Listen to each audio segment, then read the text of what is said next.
Over a decade ago, I wrote a book, and I ended it with the warning that the abyss beckoned. And I didn't spell out what I meant by the abyss, but a decade later, not only does it beckon, I can almost see over the edge. And let me explain what it was that I was afraid of. And it has to do with the global war against jihadism, which is what we're engaged in.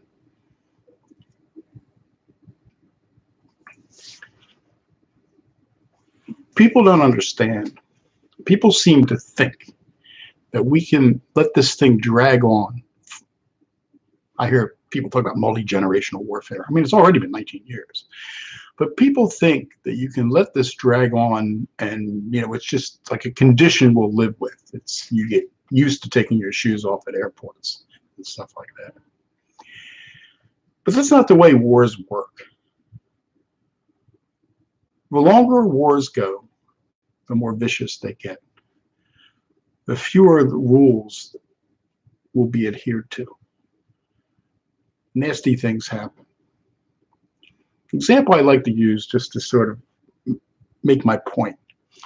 Imagine it's 1937, 1938, and I'm a professor at East Carolina Teachers College, or whatever EC was called back in that period before World War II.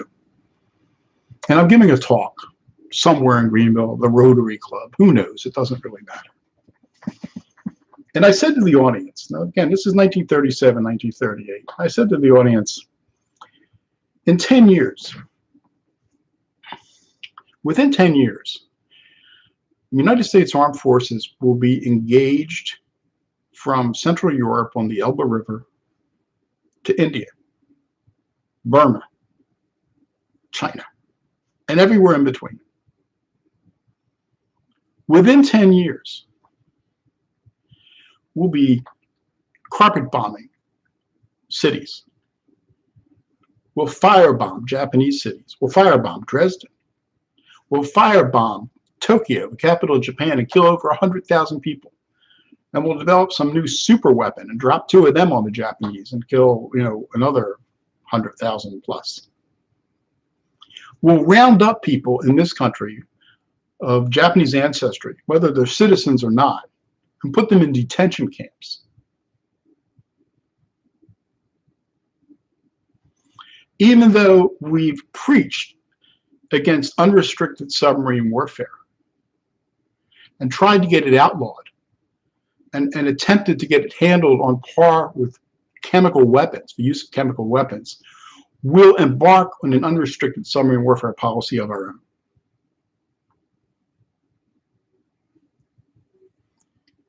And when we get to Europe, we'll find camps there where Germans, the people of Bach and Beethoven, have exterminated 11 million people, 6 million Jews, the Polish intelligentsia, homosexuals, Catholics, gypsies, other groups. 11 million people. And if I had said this in 1937 or 1938, people would have thought I was a lunatic. It's like, we never do those things. We never start an unrestricted submarine warfare campaign. God, we went to war with Germany because of that. Why would we do it ourselves? We'd never do that. But all those things eventually happened in the war because it's the way wars go. They escalate. Now, admittedly, this one isn't escalating anywhere nearly as quick as World War II because it's a small, smoldering kind of war. It's very attenuated because of its circumstances. But that doesn't mean the same forces aren't at play. And the longer this thing goes on, the longer it is that something really nasty will happen that will spark the abyss that I feared more than 10 years ago, and I fear even more now. because I study war and I know how war is. It's too dangerous to let this thing just drag on year after year after year after year. And if the West doesn't get its act together and do something to stop it, and the Islamic world doesn't get its act together and do something to stop it, it's just going to drag on, and these dangers will increase. People seem to think, not just in the West, but even, I think, especially in the Islamic world, that the West is this civilized place which fights by certain rules, and that they'll never break these rules. They'll never throw them aside. They'll never cast them aside. We'll always play the way we're playing now by our nice, rules, however you want to delineate them. But we're not really all that civilized. I mean, even those rules that we talk about, the rules of war, the differentiation between combatants and non-combatants, are a purely, Western construction that's only 300 or 400 years old. Before that, we were as barbaric or more barbaric as anybody else. I mean, there's any number of historical lessons you can point to that show how barbaric Europeans can be. I mean, my mother just died. I mean, in her lifetime, you had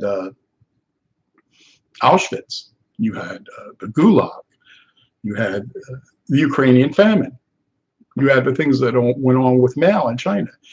All these things just in her lifetime. I mean, this is ancient history. This is modern history. Civilization, picture a piece of nice furniture. That's civilization. The problem is, civilization isn't really nice solid wood furniture. It's a veneer. It's, clapboard, it's fiberboard, it's cheap shit, over which you put a veneer, a thin layer of, cherry or maple or something that looks nice. But that veneer, if you scratch at it, or you put something wet on it, let it sit there, it's easily damaged. And when you scratch at the veneer and scratch it away, what you see underneath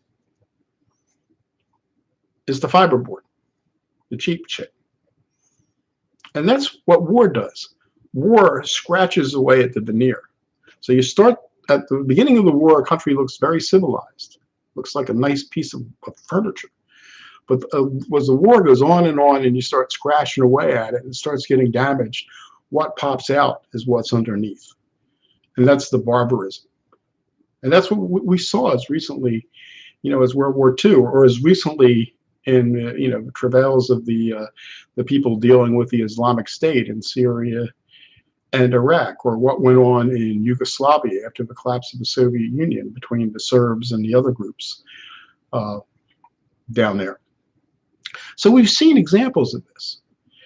And that's what I'm saying. If we don't do something, if we don't collectively find a way to address these problems, the longer this goes on, the conflict is scratching away at the veneer. And eventually, the barbarism is going to pop up. That's the abyss. And don't think that anything isn't possible once that happens. That's my point with the 1937, me giving this lecture. 1937, 1938, I would have looked like a full-blown lunatic. I probably never get invited to speak again.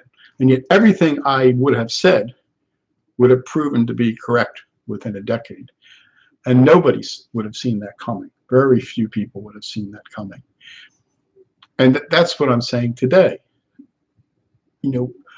People are scratching away at that veneer. And nobody's paying attention. And when the veneer's gone, the other stuff pops up. Don't be surprised, because you don't know what's going to happen. You can't foresee what's going to happen. And the things that will happen are not being foreseen today. And anybody who did warn about them would be ignored or silenced. That's the reality.